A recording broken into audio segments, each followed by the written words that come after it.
आज भगवान विश्वकर्मा की जयंती है। ये दिन हमारे पारंपरिक कारीगरों और शिल्पकारों को समर्पित है। मैं समस्त देशवासियों को विश्वकर्मा जयंती की अनेक अनेक शुभकामनाएं देता हूं।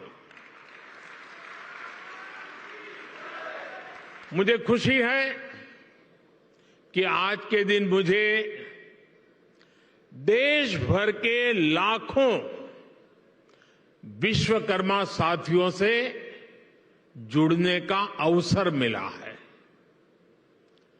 अब से कुछ देर पहले मेरी अनेकों विश्वकर्मा भाई बहनों से बात भी हुई है और मुझे आने में विलंब भी इसलिए हुआ कि मैं उनसे जरा बातों करने में लग गया और नीचे जो एग्जीबिशन बना है वो भी इतना शानदार है कि निकलने का मन नहीं करता था। और मेरा आप सबसे भी आग्रह है कि आप जरूर उसको देखें और मुझे बताया गया कि अभी 2-3 दिन और चलने वाला है, तो खास करके दिल्ली वासियों से मैं जरूर कहूंगा कि वो जरूर देखें। साथियों, भगवान विश्वकर्मा के आशीर्वाद से आज प्रधानमंत्री विश्वकर्मा योजना का आरंभ हो रहा है। हाथ के हुनर से, औजारों से परंपरागत रूप से काम करने वाले लाखों परिवारों के लिए पीएम विश्वकर्मा योजना उम्मीद की एक नई किरण बनकर आ रही है। मेरे परिवारजनों, इस योजना के साथ ही आज देश को इंटरनेशनल एग्जीबिशन सेंटर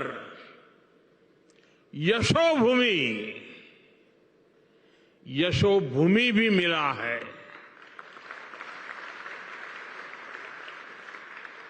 जिस प्रकार का काम यहां हुआ है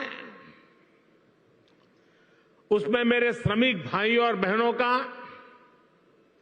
मेरे विश्वकर्मा भाइयों बहनों का तप नजर आता है, तपस्या नजर आती है। मैं आज यशोभूमि को, देश के हर श्रमिक को समर्पित करता हूं, हर विश्वकर्मा साथी को समर्पित करता हूं। बड़ी संख्या में हमारे विश्वकर्मा साथी भी यशोभूमि के लाभार्थी होने वाले हैं। आज इस कार्यक्रम में जो हजारों विश्वकर्मा साथी हमारे साथ वीडियो के माध्यम से जुड़े हैं, उन्हें मैं विशेष तौर पर यह बताना चाहता हूं, गांव-गांव में आप जो सामान बनाते हैं, जो शिल्प, जिस आर्ट का सृजन करते हैं, उसको दुनिया तक पहुंचाने का ये बहुत बड़ा वाइब्रेंट सेंटर, सशक्त माध्यम बनने वाला है। ये आपकी कला, आपके कौशल, आपकी आर्ट को दुनिया के सामने शोकेस करेगा। ये भारत के लोकल प्रोडक्ट को ग्लोबल बनाने में बहुत बड़ी भूमिका निभाएगा। मेरे परिवारजनों, हमारे यहां शास्त्रों में कहा गया है, यो विश्वम जगतम करोत्से से स विश्वकर्मा, अर्थात जो समस्त संसार की रचना या उससे जुड़े निर्माण कार्य को करता है, उसे विश्वकर्मा कहते हैं। हजारों वर्षों से जो साथी भारत की समृद्धि के मूल में रहे हैं, वो हमारे विश्वकर्मा ही है। जैसे हमारे शरीर में रीढ़ की हड्डी की भूमिका होती है, वैसे ही समाज जीवन में इन विश्वकर्मा साथियों की बहुत महत्वपूर्ण भूमिका होती है। हमारे ये विश्वकर्मा साथी उस काम, उस हुनर से जुड़े हैं जिनके बिना रोजमर्रा की जिंदगी की कल्पना भी मुश्किल है। आप देखिए, हमारी कृषि व्यवस्था में लोहार के बिना कुछ क्या संभव है? नहीं है। गांव देहात में जूते बनाने वाले हो, बाल काटने वाले हो, कपड़े सिलने वाले दर्जी हो, इनकी अहमियत कभी खत्म नहीं हो सकती। फ्रिज के दौर में भी लोग आज मटके और सुराही का पानी पीना पसंद करते हैं।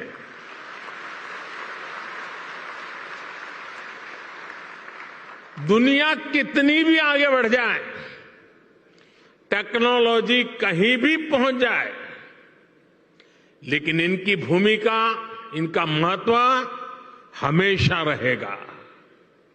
और इसलिए आज समय की मांग है कि इन विश्वकर्मा साथियों को पहचाना जाए, उन्हें हर तरह से सपोर्ट किया जाए।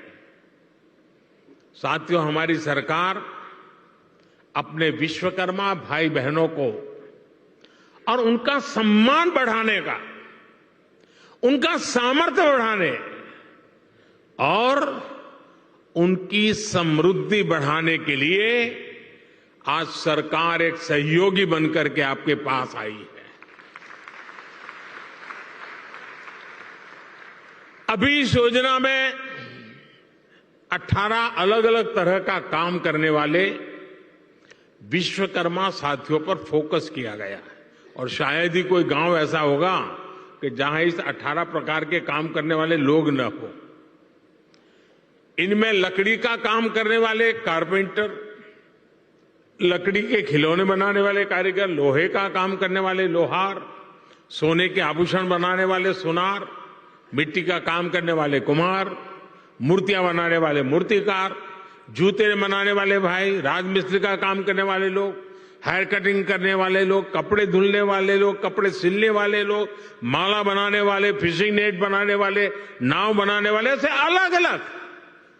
अलग अलग के तरह तरह के काम करने वाले साथियों को शामिल किया गया है। पीएम विश्वकर्मा योजना पर सरकार अभी 13,000 करोड़ रुपए खर्च करने वाली है।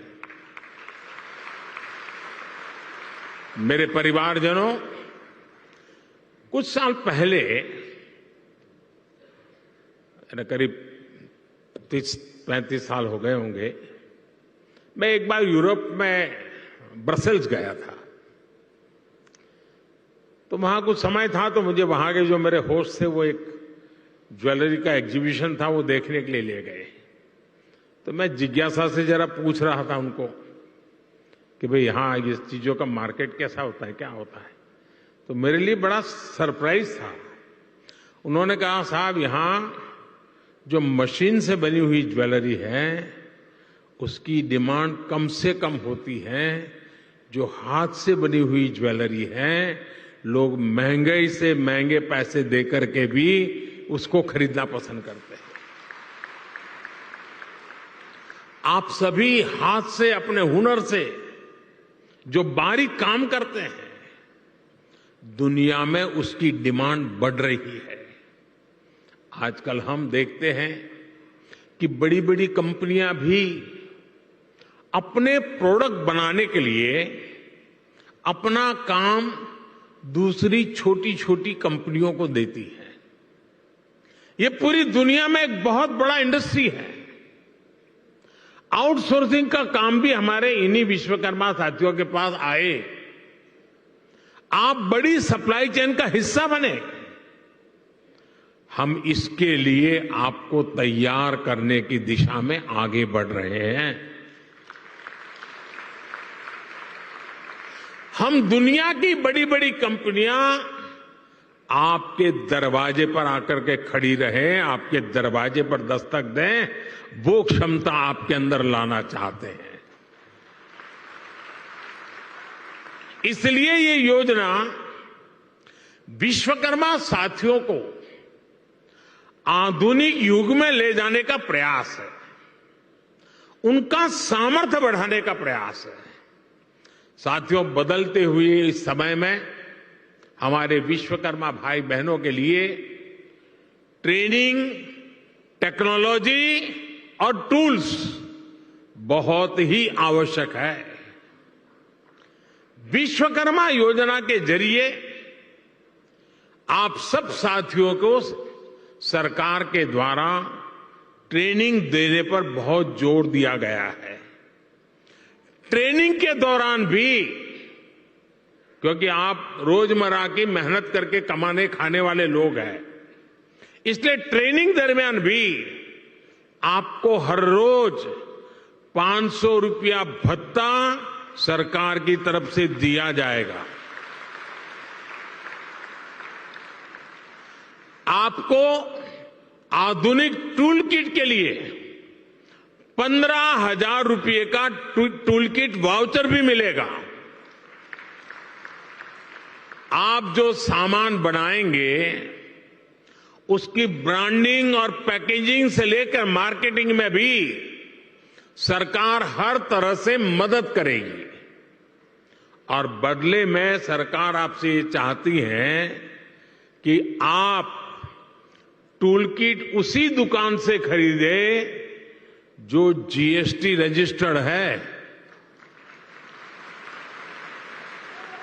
कालाबाजारी नहीं चलेगी।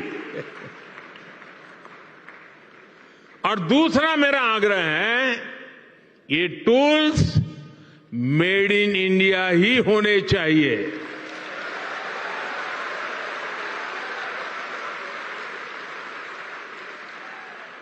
मेरे परिवारजनों, अगर आप अपना कारोबार बढ़ाना चाहते हैं तो शुरुआती पूंजी की दिक्कत ना आए, इसका भी ध्यान सरकार ने रखा है।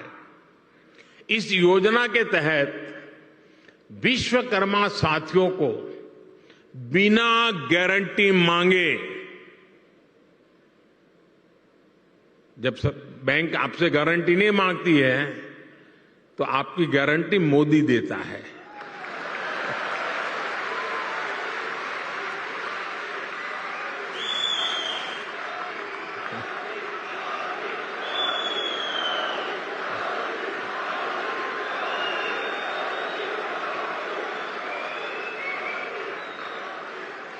बिना गारंटी मांगे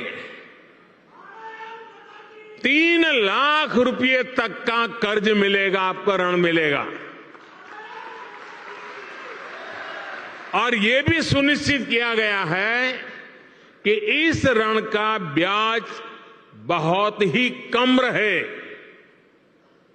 सरकार ने प्रावधान ये किया है कि पहली बार में अगर आपने की ट्रेनिंग हो गई, आपने नए टूल ले लिए, तो पहली बार आपको 1 लाख रुपए तक का ऋण मिलेगा। और जब आप ये चुका देंगे, ताकि पता चलेगा कि काम हो रहा है, तो फिर आपको 2 लाख रुपया का ऋण और उपलब्ध होगा। मेरे परिवारजनों, आज देश में वो सरकार है जो वंचितों को वरीयता देती है। ये हमारी सरकार ही है जो वन डिस्ट्रिक्ट वन प्रोडक्ट योजना के जरिए हर जिले के विशेष उत्पादों को बढ़ावा दे रही है। हमारी सरकार ने ही पहली बार रेहड़ी पटरी ठेले वालों को पीएम स्वनिधि के तहत मदद की है। बैंक के दरवाजे उनके लिए खोल दिए हैं। ये हमारी सरकार है जिसने आजादी के बाद पहली बार बंजारा और गुमंत जनजातियों की परवाह की है। ये हमारी ही सरकार है जिसने आजादी के बाद पहली बार दिव्यांग जनों के लिए हर स्थान पर विशेष सुविधाएं विकसित की है। जिसे कोई नहीं पूछता उसके लिए गरीब का ये बेटा मोदी उसका सेवक बनकर आया है। सबको सम्मान का जीवन देना, सभी तक सुविधा पहुंचाना, ये मोदी की गारंटी है।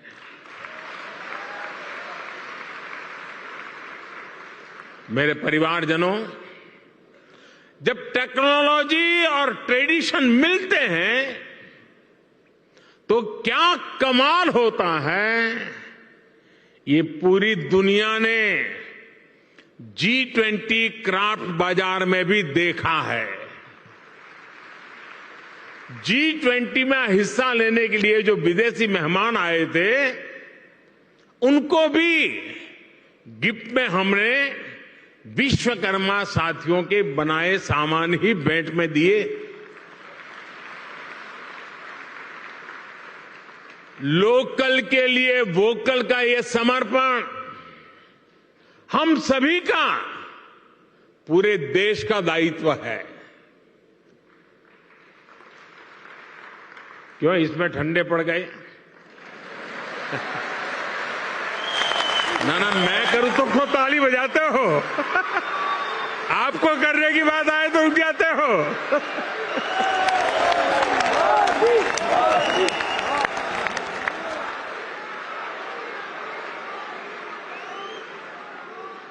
आप मुझे बताइए, हमारे देश में जो चीजें हमारे कारीगर बनाते हैं, हमारे लोग बनाते हैं, वो दुनिया के बाजार में पहुंचनी चाहिए कि नहीं पहुंचनी चाहिए? दुनिया के बाजार में बिकनी चाहिए कि नहीं बिकनी चाहिए? तो ये काम पहले लोकल के लिए वोकल बनना पड़ेगा और फिर लोकल को ग्लोबल करना होगा।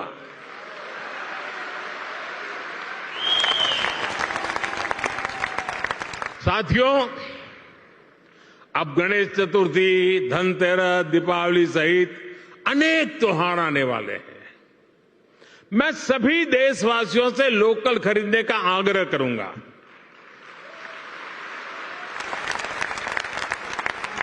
और जब मैं लोकल खरीदने की बात करता हूं तो कुछ लोगों को इतना ही लगता है कि दिवाली के दिए ले ले, बस और कुछ नहीं।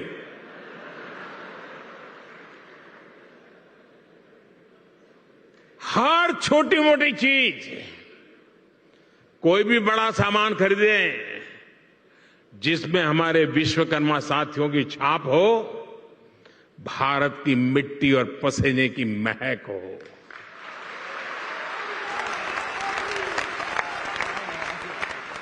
मेरे परिवारजनों, आज का विकसित होता हुआ भारत हर क्षेत्र में अपनी नई पहचान बना रहा है।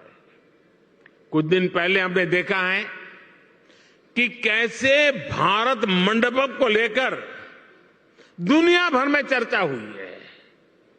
ये इंटरनेशनल एग्जीबिशन सेंटर यशोभूमि इसी परंपरा को और भव्यता से आगे बढ़ाता है। और यशोभूमि का सीधा सीधा संदेश है, इस भूमि पर जो भी होगा यश ही यश प्राप्त होने वाला है।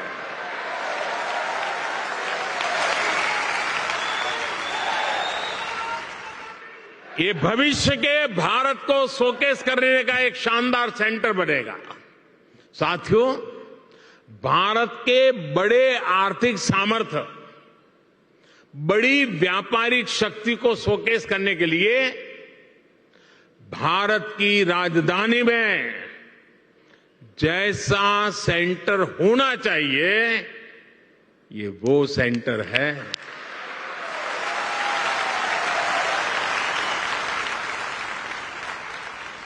इसमें मल्टी मॉडल कनेक्टिविटी और पीएम गति शक्ति के दर्शन एक साथ होते हैं। अब देखिए, ये एयरपोर्ट के पास में है। इसको एयरपोर्ट से कनेक्ट करने के लिए मेट्रो की सुविधा दी गई है। आज यहां मेट्रो स्टेशन का भी उद्घाटन हुआ है। ये मेट्रो स्टेशन सीधा इस कॉम्प्लेक्स से जुड़ा हुआ है।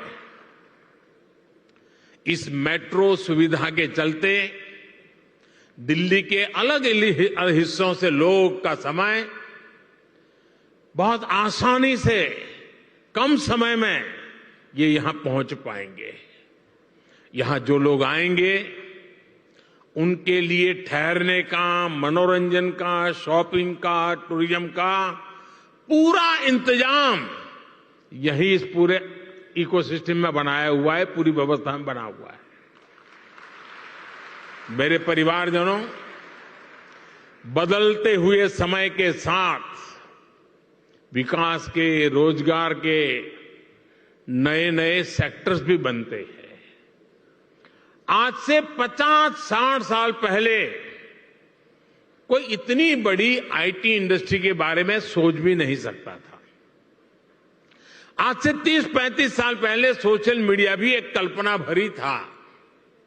अब दुनिया में एक और बड़ा सेक्टर बन रहा है जिसमें भारत के लिए असीम संभावनाएं हैं। ये सेक्टर है कॉन्फ्रेंस टूरिज्म। कॉन्फ्रेंस टूरिज्म का पूरी दुनिया में conference tourism industry 25 lakh crore से भी ज्यादा है। हर साल दुनिया में 32,000 से भी ज्यादा बड़ी एग्जीबिशन लगती हैं, एक्सपो होते हैं। आप कल्पना कर सकते हैं, जिस देश की आबादी 2-5 करोड़ होगी, लोग वहां भी कर देते हैं। यहां तो 140 करोड़ की आबादी है। जो आएगा वो मालामाल हो जाएगा। बहुत बड़ा मार्केट है। कॉन्फ्रेंस टूरिज्म के लिए आने वाले लोग एक सामान्य टूरिस्ट की अपेक्षा कई गुना ज्यादा पैसा खर्च करते हैं। इतनी बड़ी इंडस्ट्री में भारत की हिस्सेदारी सिर्फ 1% है। सिर्फ 1%। भारत की ही अनेकों बड़ी कंपनियां हर साल अपने इवेंट्स बाहर करने के लिए मजबूर हो जाती है। आप कल्पना कर सकते हैं कि देश और दुनिया का इतना बड़ा मार्केट हमारे सामने है। अब आज का नया भारत खुद को कॉन्फ्रेंस टूरिज्म के लिए भी तैयार कर रहा है। और साथियों, आप सब जानते हैं,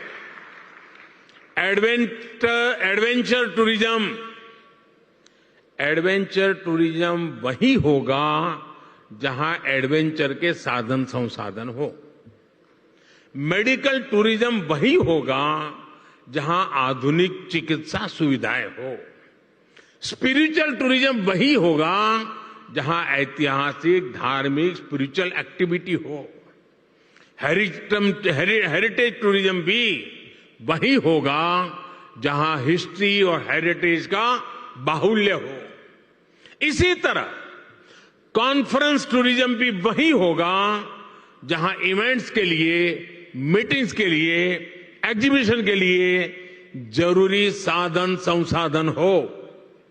इसलिए भारत मंडपम और यशोभूमि ये ऐसे सेंटर हैं वो अब दिल्ली को कॉन्फ्रेंस टूरिज्म का सबसे बड़ा हब बनाने जा रहे हैं। अकेले यशोभूमि सेंटर से ही लाखों युवाओं को रोजगार मिलने की संभावना है। यशोभूमि भविष्य में एक ऐसा स्थान बनेगा जहां दुनिया भर के देशों से लोग इंटरनेशनल कॉन्फ्रेंस, मीटिंग्स, एग्जीबिशंस, इन सब के लिए क्यों लगने वाली है। आज मैं दुनिया भर के देशों में एग्जीबिशन और इवेंट्स इंडस्ट्री से जुड़े लोगों को हिंदुस्तान में, दिल्ली में, यशोभूमि में विशेष रूप से आमंत्रित करता हूं।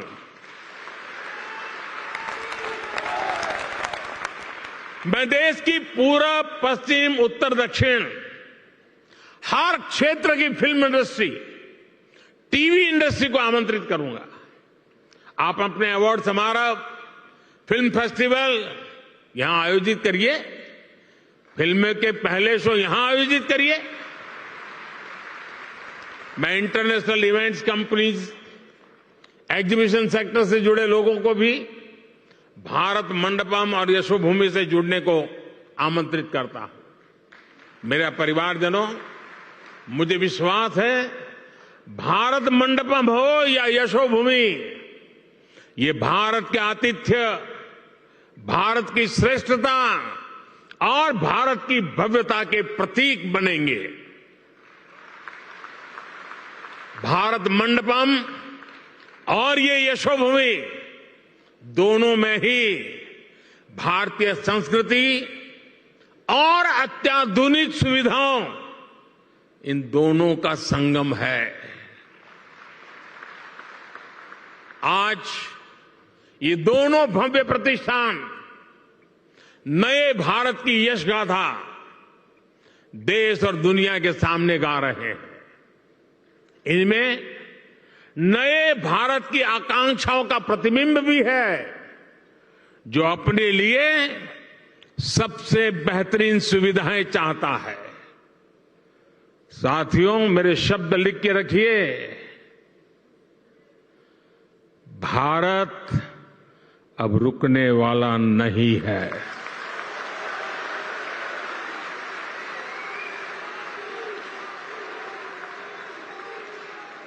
हमें चलते रहना है, नए लक्ष्य बनाते रहना है और उन नए लक्ष्यों को पाकर के ही चैन से बैठना है।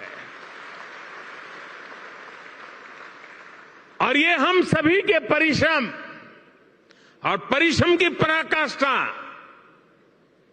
देश को 2047 में दुनिया के सामने डंके की चोट पर विकसित भारत के रूप में खड़ा कर देंगे। ये संकल्प लेकर के चलता है। ये समय हम सभी के लिए जुट जाने का समय है। हमारे विश्वकर्मा साथी मेक इन इंडिया की शान है और इंटरनेशनल कन्वेंशन सेंटर की इस शान को दुनिया के सामने शोकेस करने का माध्यम बनेगा। एक बार फिर सभी विश्वकर्मा साथियों को ये बहुत बड़ी आशावादी योजना के लिए मैं बहुत बहुत बधाई देता हूं। ये नया सेंटर यशोभूमि भारत के यश का प्रतीक बने, दिल्ली की शान को और बढ़ाए। इसी मंगल कामना के साथ आप सभी को बहुत बहुत शुभकामनाएं, बहुत बहुत धन्यवाद। नमस्कार।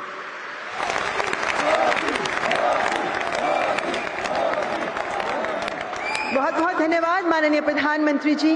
आपके उत्प्रेरक उद्बोधन के लिए हृदय से आभार। जोरदार तालियों से आइए माननीय प्रधानमंत्री जी का आभार व्यक्त करें।